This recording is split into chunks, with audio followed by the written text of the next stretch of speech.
What we've seen recently, it's funny how things turn out in the last few months. Flags going up everywhere, wonderful images, impromptu demos. There was one in Southend where I live the other week. About 40 people got together and with flags and all. Didn't know any of them.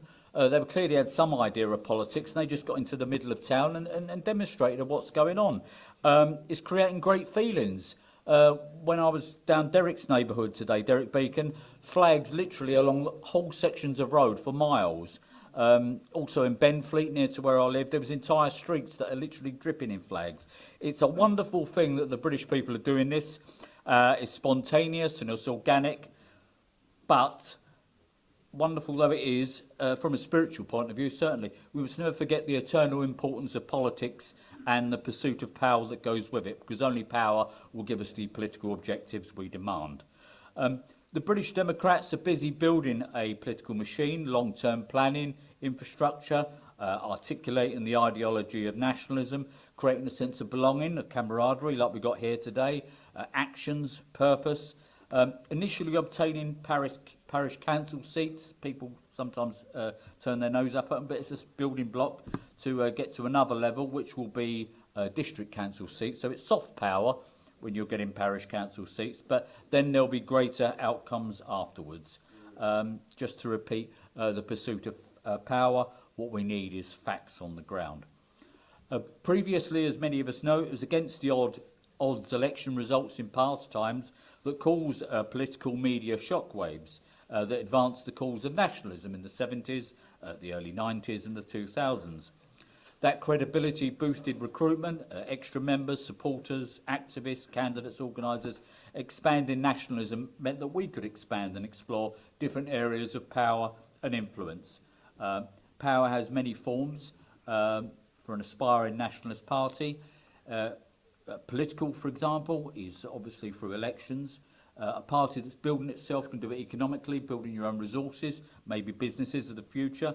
With technology, there's media power, using all manner of internet tools. Social power, which is literally talking to people, simply putting your point of view across, especially those of a similar outlook, debating essential issues, displaying that our intent is serious.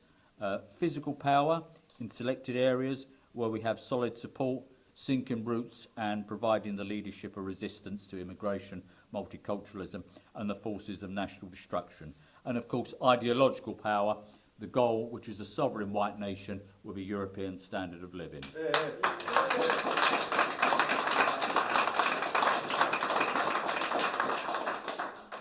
Starting points for political power can be achieved at local level. Also an opportunity to promote our ideology, philosophy and beliefs of nationalism. Someone who's very good at doing this in the past was that old Red Ken Livingstone. Not only as Mayor of London 25 years ago, but in the old Greater London Council, you have to be a certain age, in the early 80s, they took over a local authority, and it wasn't just about running local services, they used it to put their point of view across on all manner of subjects. And they did this at other local authorities as well. That's where the 80s phrase "loony left" come from. I actually worked at the Greater London Council in the early 80s when Livingstone was running it. And many of us working in the offices, we laughed at his ideas. You'd be at your desk and there'd be a survey would come round. And it wasn't just, what do you think of council services? It was quite personal stuff, Do you take recreational drugs? Is your mother a secret lesbian? Does your father have unacceptable views? All mad stuff like that. And we chuckled and we threw these surveys in the bin, or people put in silly answers and literally ignored them. But it's no laughing matter now, because the ideas and concepts, as well as the actual policies that Livingstone and his various Reds were putting forward, are no longer of subject of humour. What it was the early days of woke, the early days of political correctness. Notions with their origins in cultural Marxism, which are now the political religion of the British state, unfortunately, and the British political class.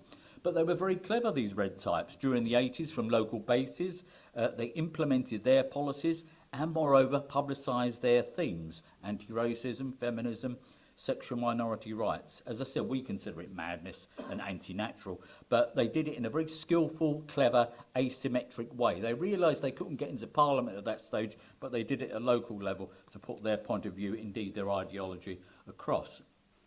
In George Orwell's 1984, the principal character Winston Smith, often in his own mind, asked the question, "I understand how but not why," talking and thinking about the society around him. Now, with us, the sentiment is in reverse. It's not a question of why. We know why things are happening. It's down to globalists and liberals seeking the atomisation of the British nation. What I find interesting is the how, the methods and techniques for obtaining political objectives. The 1980s Reds in various local authorities did that. And also in the process, they started to change the language. Politically correct English came about to demonise opponents and suppress open debate. The word racism is a classic of that example, although its origins go back to the 30s. We can copy these methods at local level, but with special emphasis on informing the public about the coherence of nationalist ideology and, of course, a verbal challenge to Reds who attempt to interfere with the English language. The party is gradually producing a compact political manifesto going in depth on the main issues. Everyone knows our position on immigration and multiracialism and the laws that enforce it. Our solution, ethno-nationalism. Everyone knows our position on national sovereignty, the real political freedom of the British nation regarding the EU, the World Economic Forum, the United Nations, and the influence of the USA, it must be said. We also need to create some small print. We need to clarify where we stand on a range of issues: housing, education, a British Bill of Rights to unify our essential liberties, economic nationalism, financial reform. At local level in Basildon in Essex, myself and Chris Bateman, NEC member and parish councillor, have produced a local newsletter, the Notebridge Patriot. Incorporated within this is a small municipal manifesto, nationalist policies that can be applied locally. And with this piece of literature, it's a question of not just asking people to vote or donate or join us. We've slightly reversed it. We're informing them we can help you. Thank you. The municipal manifesto covers housing, education, social services, local employment, petty crime and antisocial behaviour, council tax, municipal finances. Also with the newsletter is an advice board for Britons, which I'll just read now, just to give you an idea. I won't go on for too long. The British Democrats are in the process of developing a nationwide movement to save and rebuild our ancient nation. At times, we will require your vote, support, and of course, you're always welcome to join us and engage in our struggle for British survival. In return, we can definitely help you. Whether it is a housing issue, children's education, social care, environment, jobs, debt, or antisocial behaviour, we can either give you direct practical help and or sound advice on a legal basis. In today's Britain, the natives are second-class citizens. No one in central government, civil service, big business or mainstream media is coming to your rescue. We need to create mutual assistance between Britons. The British Democrats have begun that process. So we're saying to our people, we may not have the power that we need in terms of being elected locally or at a national level, but one way or another, we are definitely going to help you. Regarding housing, it's a fundamental issue. We remember it's not just about someone owning a nice home or getting a council flat. It's about ensuring British families, the primary units of the nation, have a home so they can perpetuate our people. Our housing policy, in synopsis, as I said, I won't go on too long because it does go into small print, revolves around cheap mortgages created by municipal banks, giving Britons the private sovereignty of their own home. Housing benefit reform. Housing benefit is now approaching 30 billion, but with the people coming into the country, it's not surprising. It's the fourth largest item of national expenditure.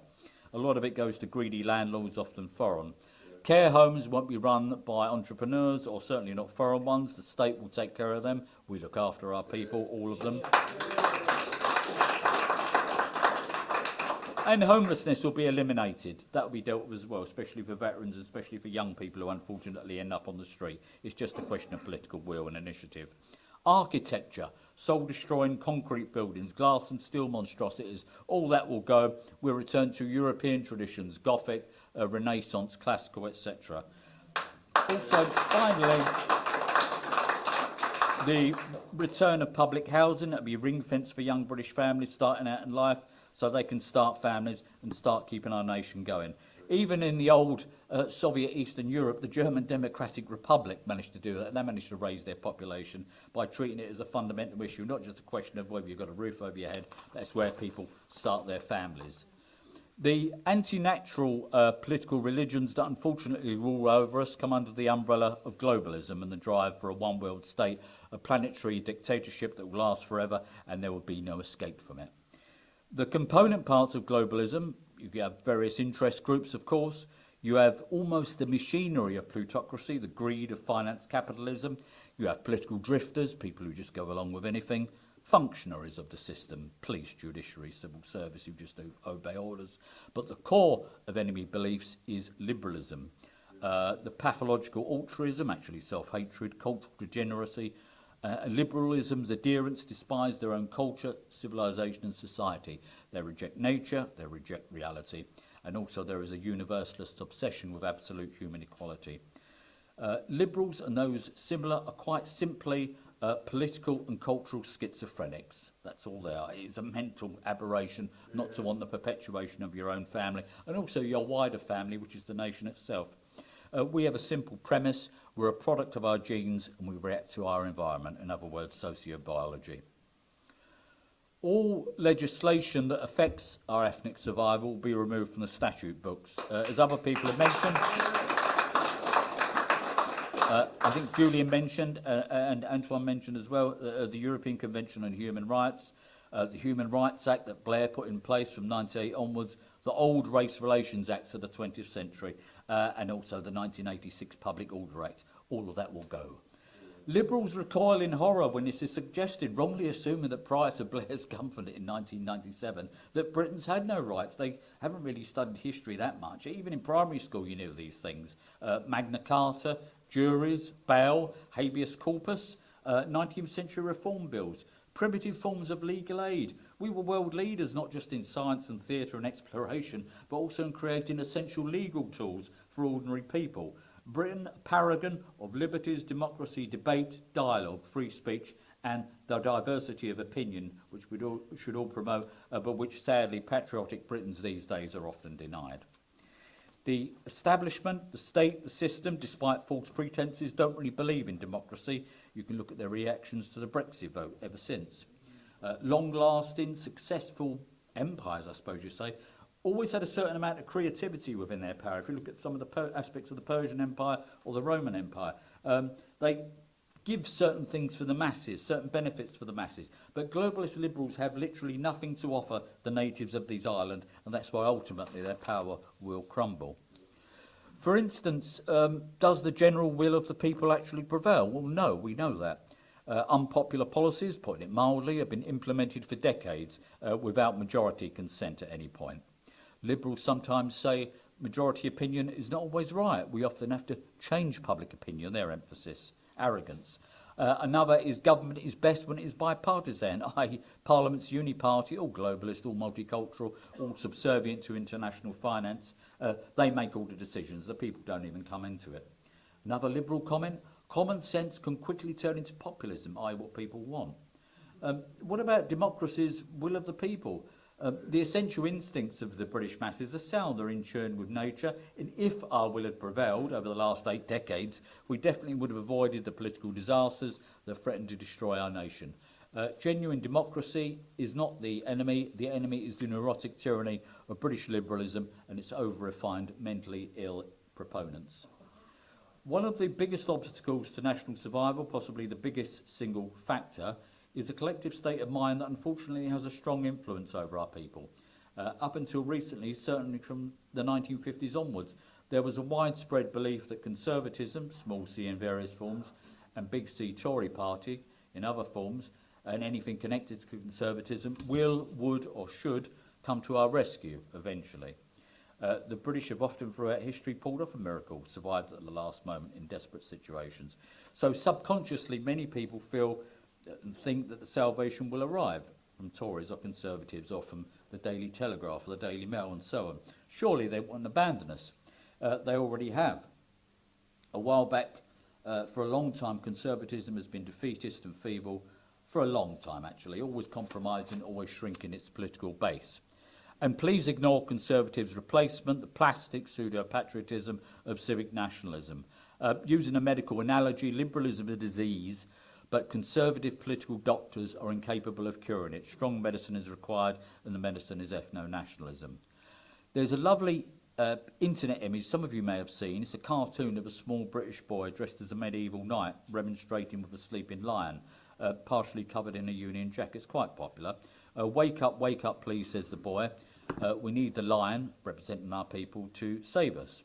In our political reality, symbol, the lion isn't completely in some slumber. He's not quite fully conscious, but he's waking up. Eyelids opening, paws stretching, ready for the big political events about to unfold.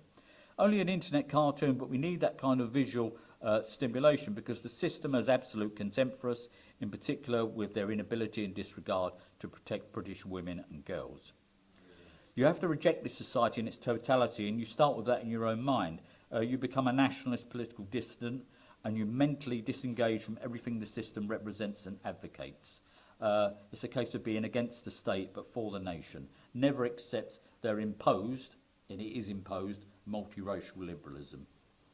Immigration, mass immigration never stops, and of course there's always the humanitarian excuses to get more into Britain. Asylum seekers, refugees. Our interests are never considered. What about the natives? We need political asylum from the Westminster traitors. Refugees.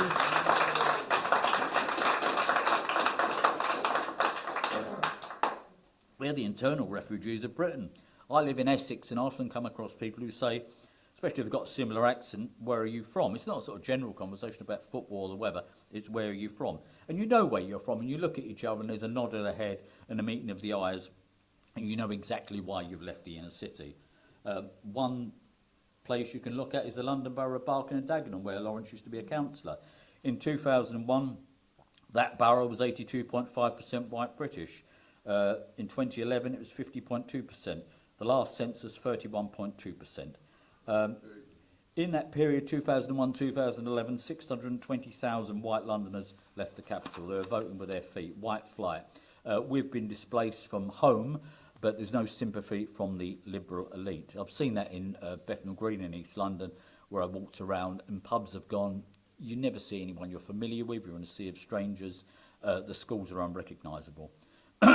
When I was living there as a kid, we lived not too far from the borders with the City of London, and when I was young I used to stand on the edge of Bethnal Green Road and look in a certain direction. I could see the top of St Paul's Cathedral. It may seem trivial, but for me it created a certain amount of pride. Naturally proud to be a Briton and an Englishman, but also a Londoner as well, living in a relatively poor, though ethnically united, white working class community. And yet I could see for free part of Sir Christopher Wren's masterpiece, St Paul's.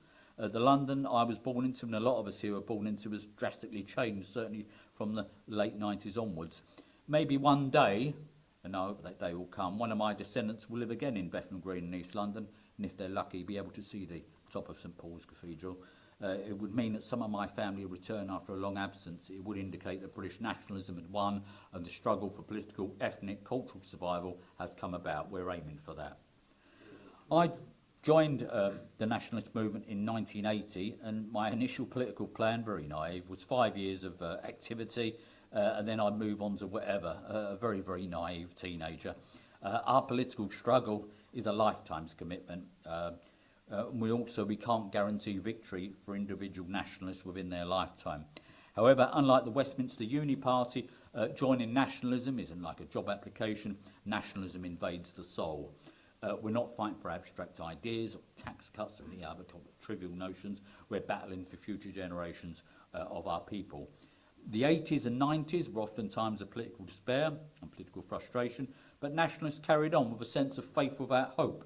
But now the zeitgeist is with us. We'll emerge from the ruins of contemporary Britain, the horrors of modern Britain. A political bottleneck is forming. There's real deep-seated anger out there, especially with the murders and the sexual attacks. Our British folk are rediscovering themselves and not only seeking mere survival, but beyond that, the upward path, the return of real civilization in these North Sea islands. The times we live in now are the biggest examination of the real inner character of the British people, our tribe, political tests in all areas, and will come through. And please note again, Toryism and civic nationalism will not save us, I can assure you of that. One thing that one of the speakers mentioned earlier, I think it might have been Matt, was that our phrases, our comments, our beliefs are gaining traction on the internet. The idea of repatriation, remigration, and one that comes up a lot, mass deportations, mass being the word that's emphasised more than anything, often seem to come up on Twitter, on Facebook and other aspects of social media. And often with the people who may oppose those things, they don't totally repudiate them, they just say comments like it wouldn't be nice or it's uncivilised, that kind of thing. But they're not really pushed back that far. As I said, our ideas are gaining traction, they're not instantly dismissed. But that's a shame about the conservative ethos that often gives in on these things. Someone who's been a good writer in the past, in sort of writer-centre way, was Charles Moore, who used to be editor of the Daily Telegraph, and he'd done some good stuff. But he recently spoke about Enoch Powell's famous 1968 speech, and though generally agreeing with Powell's sentiments, he then commented, his emphasis, that's Charles Moore, that even in 1980s Britain we couldn't act upon Enoch's ideas in terms of reversing the multiracial society for repatriation. His words, it wouldn't be fair, again, it wouldn't be civilised. It's pathetic really, because uncivilised is when you lose your civilisation through weakness such as now.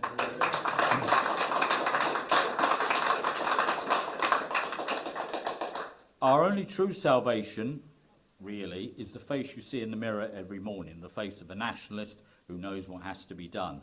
Our people, with our glorious history of innovation and culture and all manner of things, and our ancestors who go back to the Ice Age.